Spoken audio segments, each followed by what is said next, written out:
Alors vous sortez libre du juge, comment s'est passée cette journée? Qu'est-ce que vous pouvez nous dire?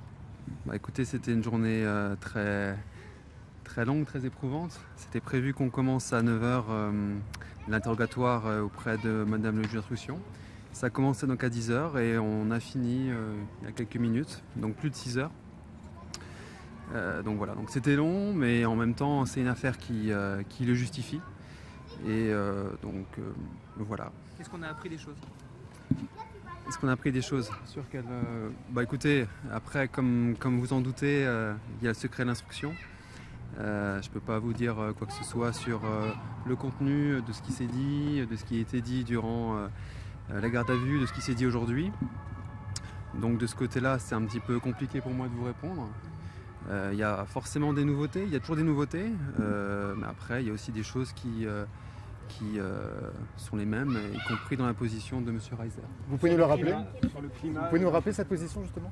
Sa position, c'est qu'il n'a rien à voir de près ou de loin dans la responsabilité de la disparition de Madame Le Tan. Et les traces d'ADN, comment il les justifie? Il les justifie d'une certaine manière, je ne peux pas vous en dire plus, puisqu'encore une fois c'est le secret d'instruction. Mais en tout cas, il a une version des faits cohérente, qui justement est en opposition avec certains éléments qui découlent du dossier.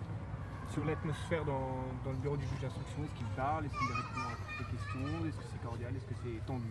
C'était une atmosphère qui était beaucoup plus sereine et beaucoup plus cordiale et respectueuse que durant l'enquête de police, mais ce qui est normal en même temps. Les enquêteurs de la police judiciaire, ils font leur boulot et ils le font très bien. Là, on est dans une autre atmosphère avec une phase judiciaire, une phase devant un juge d'instruction.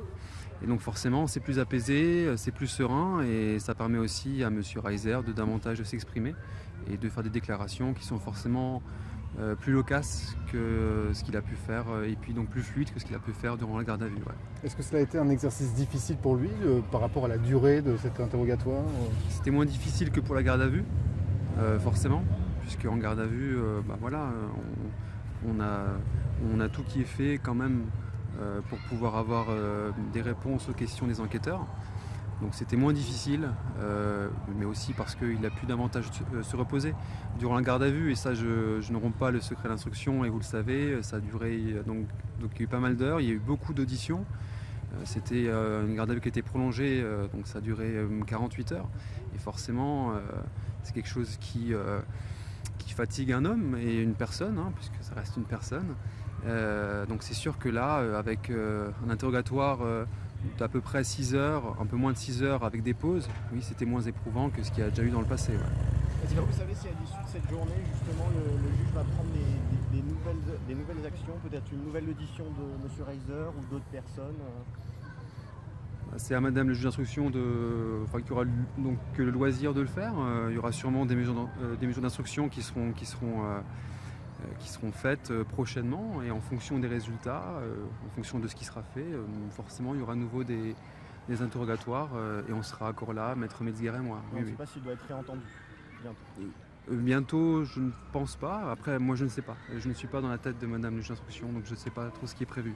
Quand il est confronté aux traces ADN de Sophie Le Tan dans son domicile, comment il réagit? Comme je l'ai déjà dit avant, ça c'est le secret d'instruction. Je peux pas. Il a sa version des faits, comme je vous l'ai dit et comme je vous le répète. Selon lui, il n'a aucune responsabilité dans la disparition de Madame Le Tan. C'est tout ce que je peux Il vous l'a dire. déjà rencontré ou qu'il l'a jamais vu? Sophie Le Tan.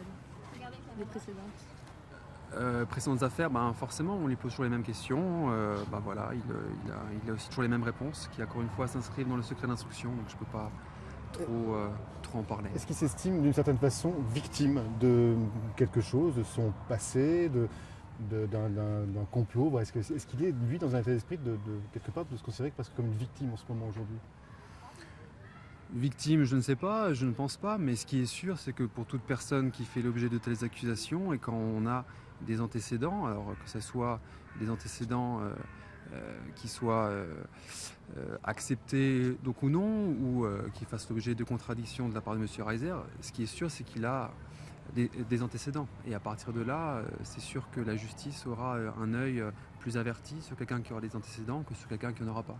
Donc à partir de là, forcément, donc il a ça en tête, et forcément certaines questions se rapportent à à ce qui s'est passé dans son passé et dans son passé pénal. Est-ce que l'annonce immobilière, il reconnaît l'avoir bien passé? Ça, je ne peux pas vous en parler. Est-ce qu'il reconnaît avoir déjà rencontré et croisé Sophie Le Tan? Je ne peux pas vous en parler non plus. Est-ce qu'il estime avoir le profil idéal du suspect parfait? Il n'y a pas de profil idéal, il n'y a pas de profil qui ne soit pas idéal. Comme je vous le répète, sa position, c'est qu'il n'est pas responsable de la disparition de cette jeune fille. Et comment se passe sa communication, vous, avec lui? Est-ce que ça C'est tenable comme... C'est tenable. La communication se passe bien. Comme vous le savez, je l'ai assisté durant une certaine partie de sa garde à vue, qui a été prolongée. Donc à ce moment-là, voilà, on est deux personnes humaines, on est deux adultes et on apprend à se connaître, à savoir comment l'un réagit et comment on peut communiquer. Et à partir de là, il y a une relation humaine qui se crée, comme avec deux personnes, même si c'est une personne qui effectivement qui est mise en examen. Mais les rapports que j'ai avec ce monsieur sont bons. Il a répondu à toutes les questions du juge. Ça, encore une fois, je peux pas vous le dire, mais en tout cas, ce que je peux vous dire, c'est que la communication était fluide, était spontanée et s'est faite dans une ambiance très saine et très respectueuse. Est-ce qu'il a ce qu'on pourrait appeler un alibi? Vous avez les chics pour poser des questions auxquelles je ne peux pas répondre, donc je ne peux pas vous répondre par rapport à ça. Est-ce qu'il y a un scénario qu'il présente pour expliquer en quoi il n'est pas mêlé à cette affaire? Oui, bien sûr que pour sa défense, il a sa propre version, mais je ne peux pas vous en dire davantage par rapport à ça. Parce qu'encore une fois, je violerai les secrets d'instruction et c'est certainement pas à moi de le faire.